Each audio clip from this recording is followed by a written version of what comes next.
talk. And I'm just going to share a little bit more about Reverend Maggie as I also press the record button here. Just give me a second. This meeting is being recorded. Excellent. So today, Reverend Maggie Alderman, coming to us from Florida, is going to be giving our talk. Just to share a little bit more about Reverend Maggie, she is a Unity Truth student and ordained minister. She's traded her Texan roots for a Floridian life in Orlando with her husband and adult children and fur babies. Formerly, she was the senior minister at Unity of Central Florida. She's now a minister at large, managing Summit Unity, teaching at Unity Worldwide Spiritual Institute, and serving on the Unity Urban Ministerial School Board of Directors, while she also contributes to Unity Magazine as a published author regularly. A workshop facilitator and international speaker, Reverend Maggie champions diversity, inclusivity, and a fervent love for prayer. Her mission is clear: to boldly embody Christ consciousness with a loving audacity, granting others the liberty to claim their own divine expression. And I welcome Reverend Maggie. Thank you, C. And thank you everybody for having me today. This is, it feels like I'm in the right place at the right time. Don't you just love that feeling when you know you've come into a space with the right people to see your soul's development brought forward? And I have evidence that you guys are a really great crowd because I have a prayer kitty and he doesn't like me any other time other than when I'm in prayer and meditation. And he was literally beating at the back door to come in and join us for this Sunday service. So congratulations on passing that test. So today's talk was Clear a Path. It evolved to be Clear a Path to a life worth living. And I say evolved because we in Unity are evolutionary beings, aren't we? We know that we are in a human experience, but this driver is our spiritual self. Our spiritual soul's growth is always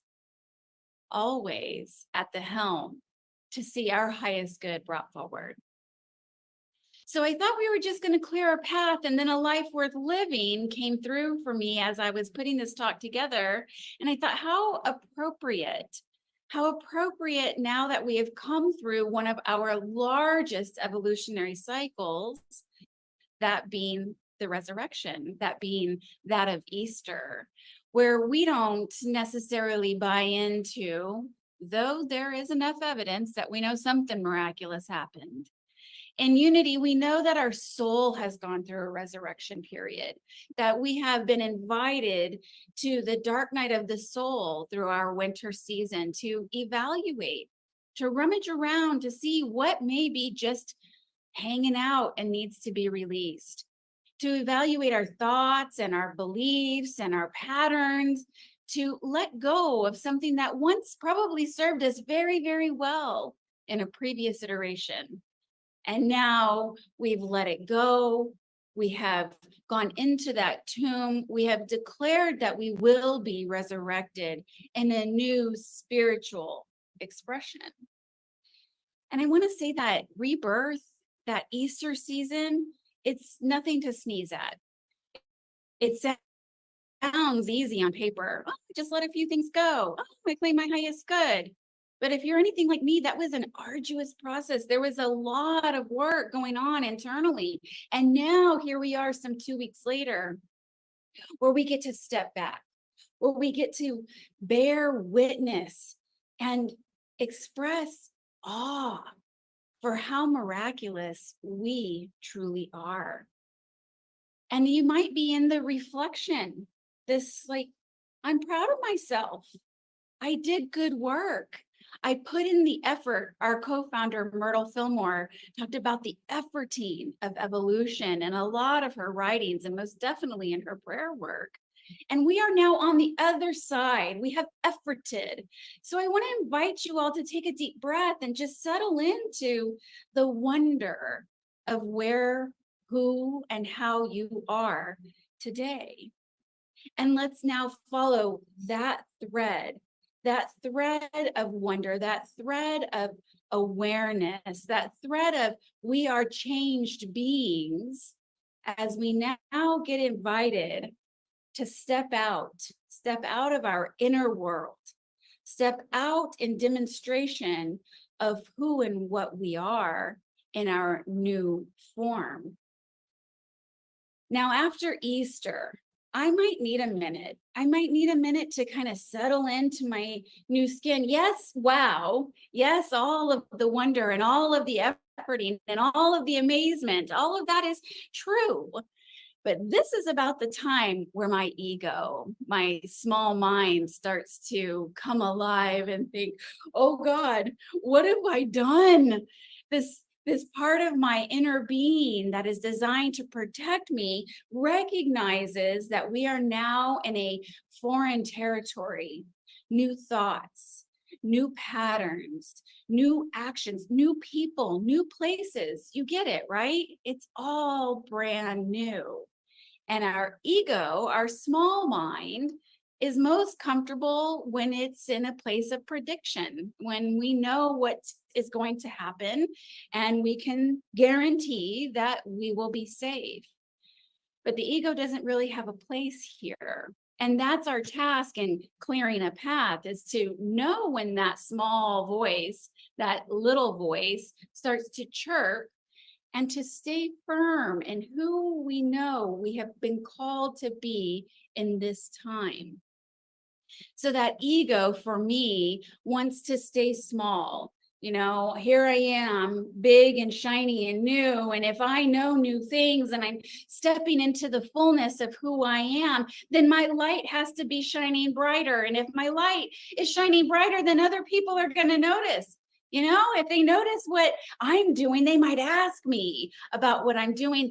And this new beat, this place where I need to just rest, just to assimilate, just to feel this newness that I am, isn't quite ready. But that doesn't mean that the world isn't going to come for me. That new phrase, I hear it often with my kids. They're all adults, but they say, people come for me, Mom, when I tell my truth, when I shine my light. And I wonder if you may or may not recognize when people have come for you in a new expression. So just breathe for a second and recognize that you have evolved. It is new, and you're shining a little brighter than you were just a couple of weeks ago. Whether you can see that or not, rest assured that we all see it, don't we? For your friends, for your church mates, for your spouses, there's something new afoot. When that comes up for me, and I know that I've been spotted, that ego starts to stir the question, can I do this? Am I worth it? Am I strong enough, tall enough? Do I have shoulders broad enough to bear the weight of what I know I've been called to do, whether that's giant or tiny? There is that inner dialogue. It's the place of deciding, do I want to go forward? Do I want to clear this path? Do I want to create a life that is worth living in alignment with truth, with principle, with our powers that was talked about at the top of the service? Or do I want to play small? Do I want to be safe?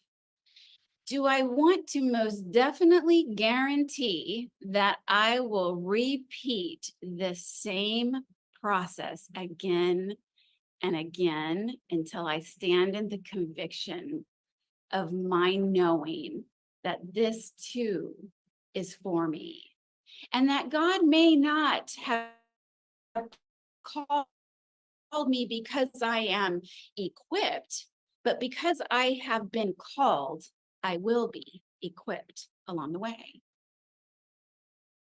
So as this rattled around and I was chewing over the lesson and recognizing the pattern of what was going on in the outer world and how it relates to us in our biology, this rebirth process.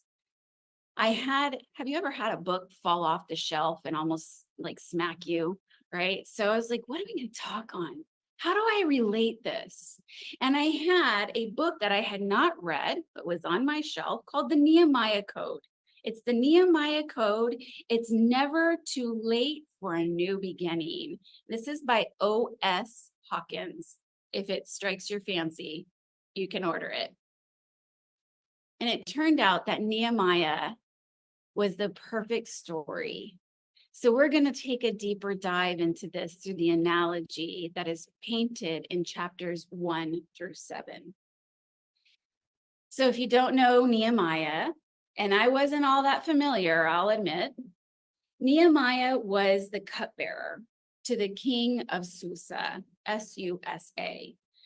And the king of Susa ruled at the Persian Empire. So this was years after the Babylonian War. And Nehemiah came to find out that there were Jews still seeking refuge elsewhere. He came to find out that through the war, and now some 100 years later, that Jerusalem and the wall around it that guaranteed its safety was still in disrepair.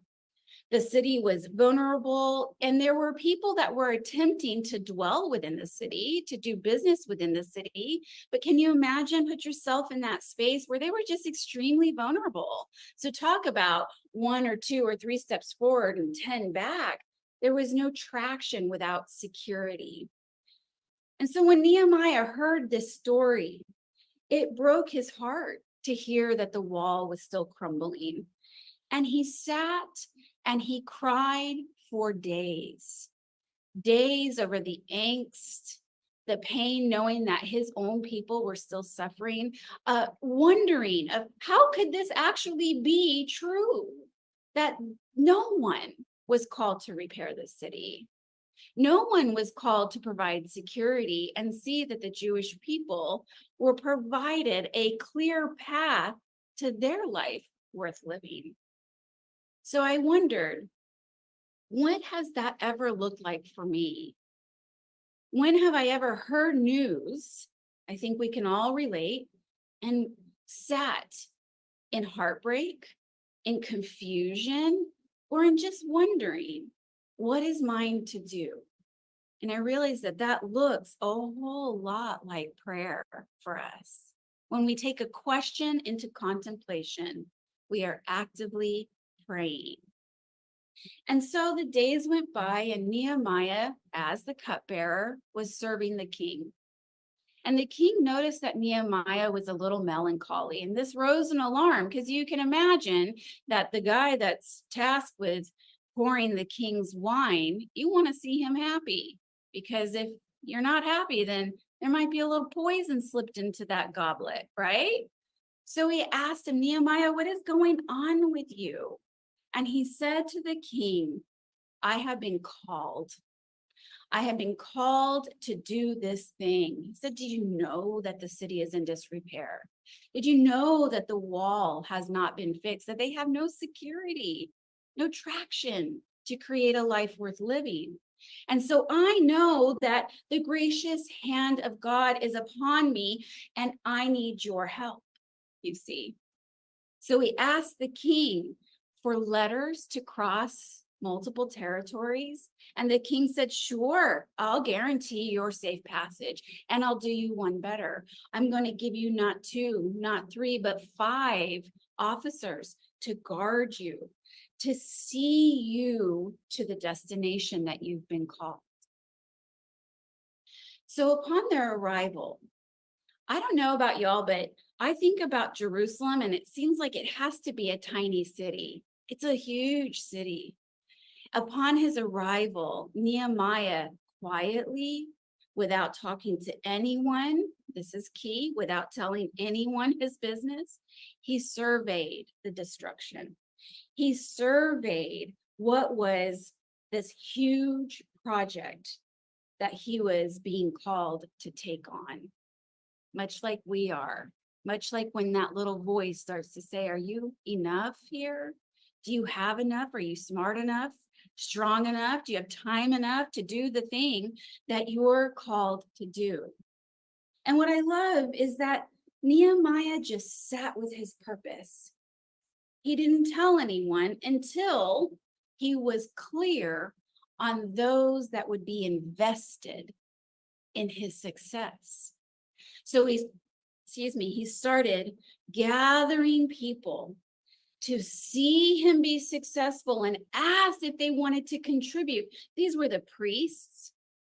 This was landowners, perfumers, goldsmiths, their sons and their daughters. This was generational.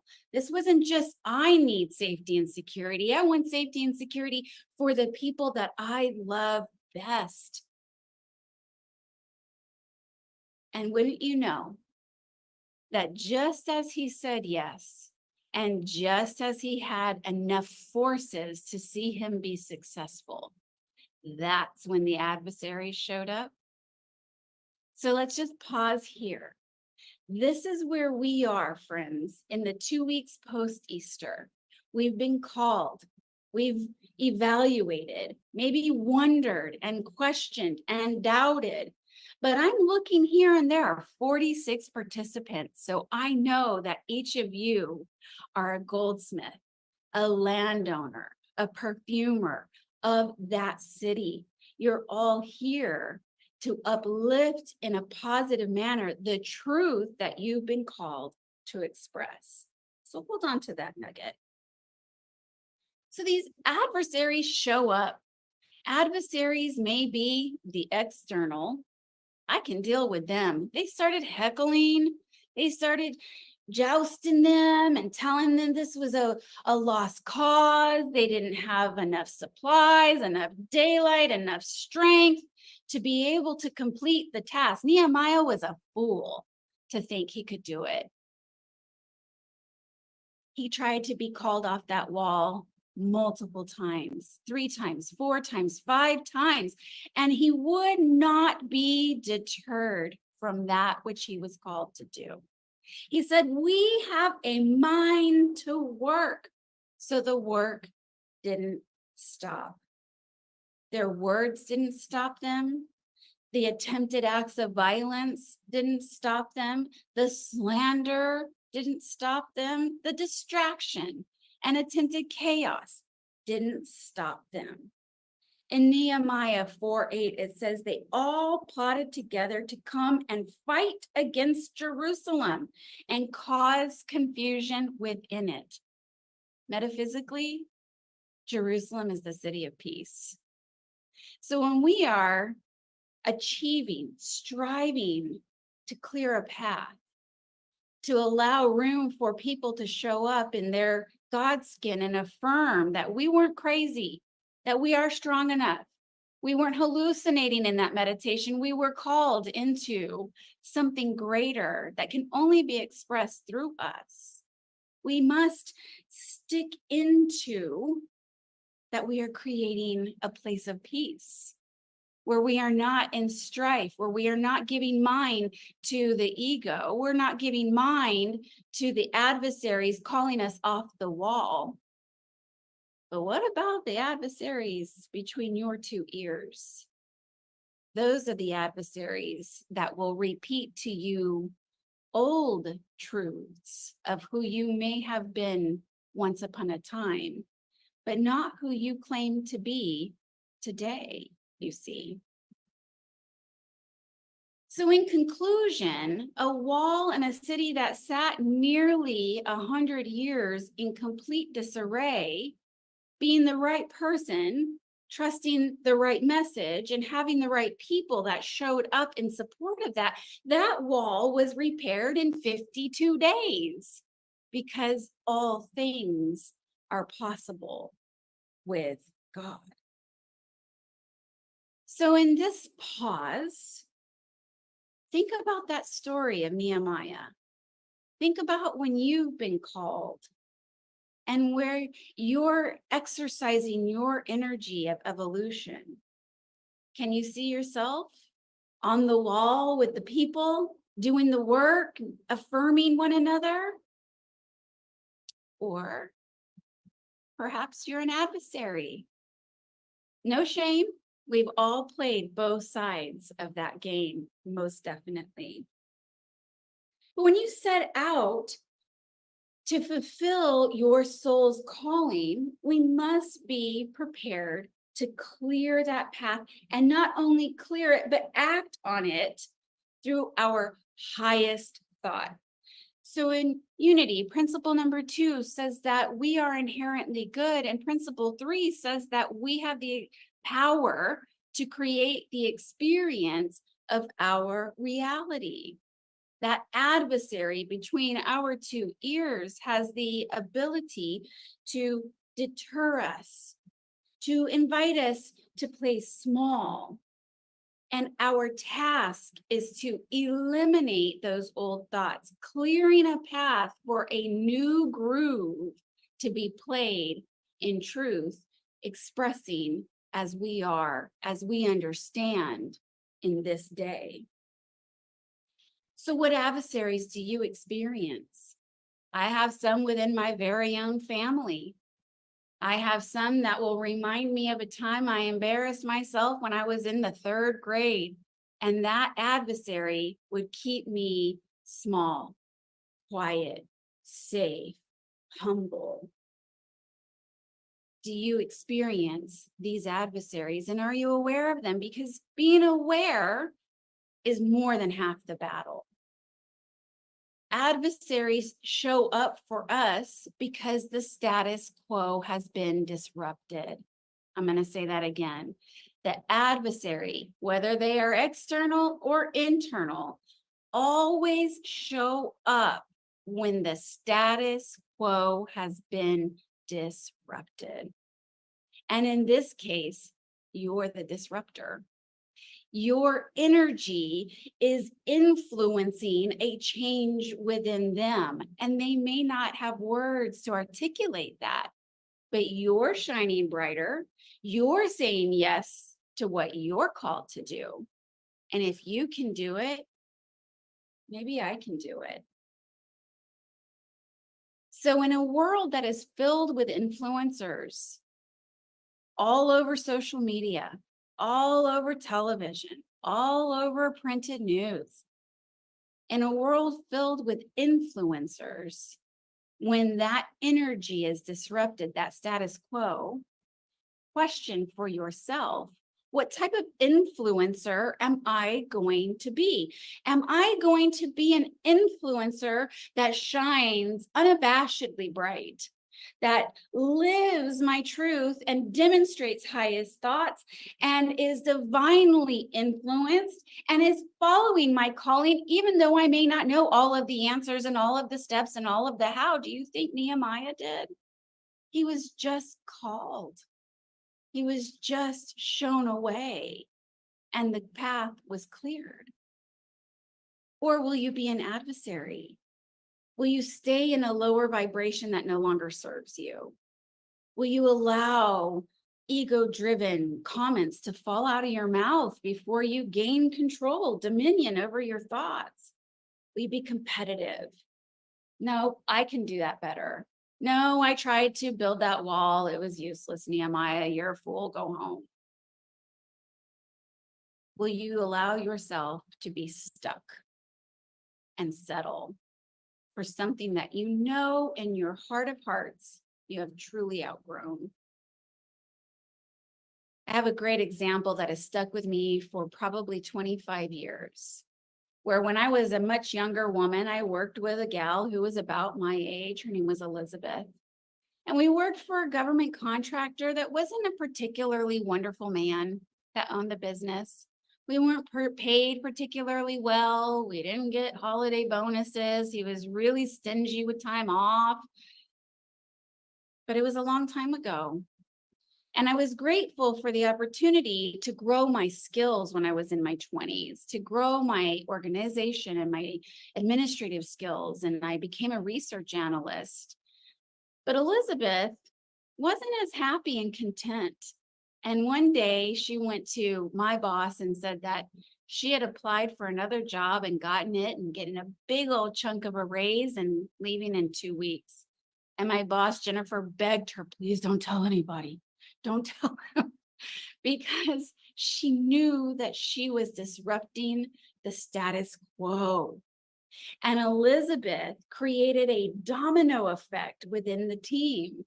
She knew that she could do more. She knew she was called to be bigger, shine brighter, to be that demonstration, a divine influencer in the outer world. And she disrupted my status quo. I had settled, gotten comfortable, made excuses for a crappy boss, but I wasn't fulfilled. My needs weren't being met, and I was being underutilized. So Elizabeth was my influencer. She gave her 2 weeks notice. I sat with the discomfort of the truth that I had become complacent in my own life. I got busy clearing a path to a life worth living for me at that time. And sure enough, I resigned and I started a progression from there that has led me to here with you all today. So are there some thoughts that are hanging on with you, some pre-Easter thoughts that are still riding along, keeping you comfortable and telling you lies that you are only this big, you are only this strong, you are only this capable? For us to shed that, for us to clear a path and really embrace a life that is worth living, we have the opportunity to release that swirl of behavior, that thought pattern, that wondering if we can, should, could, would. But it takes us settling in and becoming comfortable with some F words. Not those F words, you all, but some other F words. And those F words are faith, fulfillment, and freedom. So faith, let's start there. Faith is the power to bring the invisible into the visible. Faith is the action of God directing us through intuition, through meditation, through our dream work, through who knows, a million unlimited ways where we get called, pushed, pulled into a new evolutionary experience. Faith steps forward and says, let me lead you. Without knowing how this ends, let me lead you and you be willing to be led. Know that what you don't have will be provided. What you don't know, you will learn. And those who are for you will show up in just the right time. I remind you and myself that Matthew 19:26 says, all things are possible with God. So this is faith for us to know that the possible is being made manifest. And our task, our tool in this area is to find the champions for us, to seek our people, to seek our community that will not echo those low thoughts, but shout from the mountaintop. They're our hype girls, our hype guys. Yes, you can. Go, girl, go. Don't you quit. I'm going to help you. Those that are here for us. Our second F word is fulfillment. Fulfillment is defined as bringing forth, to draw out what we are called here to be, and we put it in action. Knowing and not doing, hear me? Knowing and not doing is a sure plan for misery.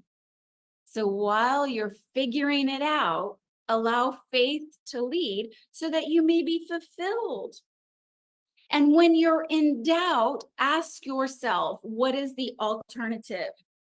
If it's not this thing that I'm going to do, what will it be? And I have the answer. What is for you is always for you. You cannot avoid it. And I have been smacked in the forehead with that metaphysical 2x4 enough times to know that when I feel called, through faith, I go and I will be fulfilled. And the last F is freedom. To hold on to the truth of our knowing through the God of our individual understanding. We are not all the same, and that's okay. But you are in the process of working with and through the God of your understanding, and we set ourselves free from those who would judge us harshly. Those who would be our naysayers against taking action toward our fulfillment, toward strengthening our faith, including ourselves. Including ourselves. Clearing a path to a life worth living, we may need to gain dominion over our old patterns and behaviors. And this drops us off at the corner of our fifth principle, where we get to take this out, living it out loud on the street for all to see. So what do we do when this rises up? When those adversaries, when those negative thoughts, the low vibration shows itself? Our tools are canceling those old thoughts, cancel old friends. My daughter introduced me to a term frenemy, a friend turned enemy, someone who is no longer for me. Cancel. Denials. They have no power to create the future of your life worth living. And where we apply a denial, we plant an affirmation. So I'm going to take us through those questions one more time. Am I worth it? Can I do this? Am I strong enough? And the affirmation is, of course I am. Can I do it? Of course I can. Am I strong enough? Of course I am. Do I have what I need? Of course I do. Right here and right now. How do I know? Because I was called. Because God has put a calling on my heart and my mind to do something new, to repair something broken, to express in a new way when we are living, friends, where new expression is desperately needed in unity around our world. Wouldn't you agree? So say it with me. I am worthy. I live a worthy life. I am worth it. When those doubts, when those adversaries show up, remember these tools: deny, affirm, and act. This is the formula to clearing a path, releasing old thoughts, releasing old energy, and creating for us a life worth living. And in that, we are demonstrating how others may be creating a life worth living in peace with you. And that's the truth. And so it is. And so let's take this into meditation. I want to invite you all to take a deep breath, to settle into the space, to feel the fullness of the support of the chair or the floor or the couch that you rest upon. Breathe deeply and release through the exhale all of the activity that is serving as a distraction, all of the activity that swirls in our mind and creates in its wake confusion, murkiness, cloudiness. And let us come into this time of meditation with the expectation of clarity, the expectation that we are clearing a path to a life that is worth living joyfully and fully fulfilled. So from head to toe, do a body scan and look for where you may be harboring low vibrational energy,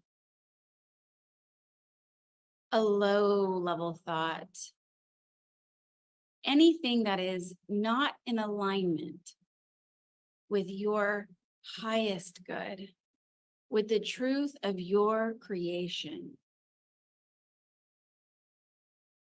We let it go easily, gracefully.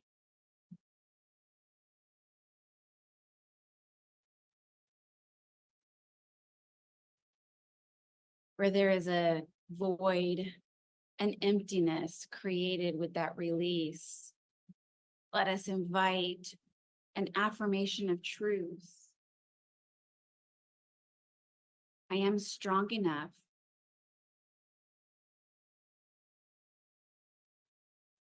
I am brave enough. I am the activity of faith in action.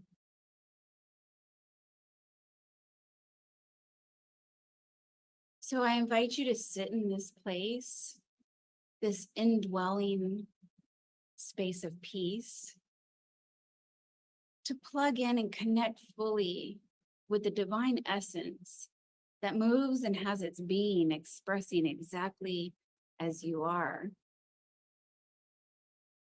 And accept the truth that you are divine.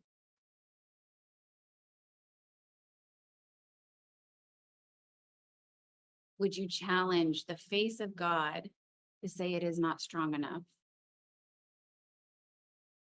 Would you challenge the face of God to say it is not big enough, bold enough, brave enough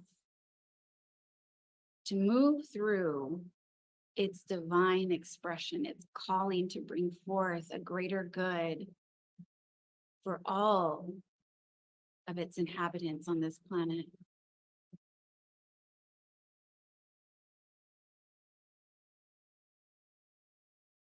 And I would offer you this. If you would not say that to the face of God or anyone in this space that you love, cherish, and appreciate, then let us release the temptation to turn those weapons on ourselves. We are a miraculous, evolutionary, faith-filled expression. We can do whatever we have been called to do. We can be whatever we are called to be. Together we clear this path and step more boldly and firmly into a life worth living. And we are grateful. We are grateful for our experience and the ability to demonstrate truth for all of those who are bearing witness to our process.